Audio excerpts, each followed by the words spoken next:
Hello friends, வணக்கம் and welcome back to our channel. இன்றைக்கி நம்ம சேனலில் என்ன வீடியோ பார்க்க போகிறோம்னா, ரொம்ப சுலபமாக ஈஸியாக செய்யக்கூடிய மைதா கார போண்டா தான் செய்ய போகிறோம். மைதா மாவில் இந்த மாதிரி ஒரு சுவையான கார போண்டா தான் செய்ய போகிறோம்.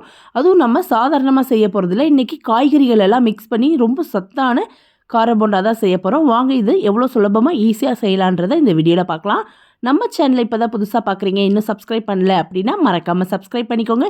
உங்களுக்கான நல்ல வீடியோஸ் ரெகுலராக நான் அப்லோட் பண்ணுவேன்.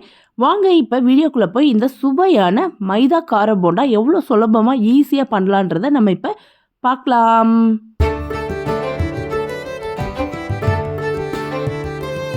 மைதா மாவு கார போண்டா பண்ணுறதுக்கு 1 கப் அளவுக்கு மைதா மாவு எடுத்திருக்கேன். இதுக்கு பதிலாக நீங்கள் கோதுமை மாவு கூட சேர்த்து பண்ணலாம்.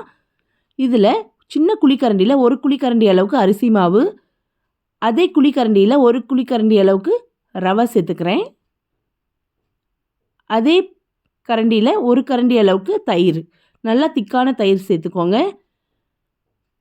1 டேபிள் ஸ்பூன் அளவுக்கு குட்டி குட்டியாக நறுக்கின வெங்காயம், குட்டியாக நறுக்கின பீன்ஸ், குட்டி குட்டியாக நறுக்கின கேரட், நீங்கள் விருப்பப்பட்டீங்கன்னா மஷ்ரூம்லாம் கூட சேர்த்துக்கலாம். 1 பச்சை மிளகாவை 3ஆக கட் பண்ணி சேர்த்துக்கிறேன். கொஞ்சமாக மல்லித்தலை, கொஞ்சமாக சீரகம் சேர்த்துக்கோங்க. இந்த போண்டாக்கு தேவையான அளவு உப்பு சேர்த்துக்கலாம்.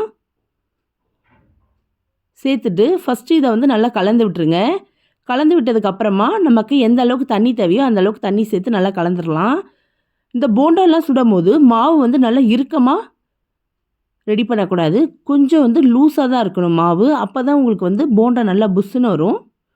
ரொம்பவும் தண்ணி ஆக்கிடக்கூடாது. நல்லா இந்த மாதிரி இருக்கணும் பார்க்க.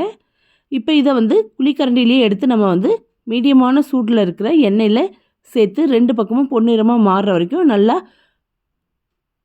வேக வச்சு எடுத்துட்டோன்னா நமக்கு சுவையான மைதா மாவு கார போண்டா தயாராகிடும். பாருங்கள், நீங்களும் கண்டிப்பாக உங்கள் வீட்டில் இதே முறையில் ட்ரை பண்ணுங்கள். இது வேகிறதுக்கு ரொம்ப டைம் ஆகாது. கொஞ்ச நேரத்துலேயே ரொம்ப ஈஸியாக ரெடி ஆகிடும். 8 நிமிஷம் ஆகும். பாருங்கள், பார்க்க எவ்வளோ சூப்பராக இருக்குன்னு. சாப்பிடவும் நல்லா இருந்துச்சு. கண்டிப்பாக நீங்களும் உங்கள் வீட்டில் இதே மாதிரி ட்ரை பண்ணுங்கள். இந்த வீடியோ உங்களுக்கு பிடிச்சிருந்தா நம்ம சேனலில் உங்கள் ஃப்ரெண்ட்ஸ் அண்ட் ஃபேமிலிக்கும் ஷேர் பண்ணுங்கள்.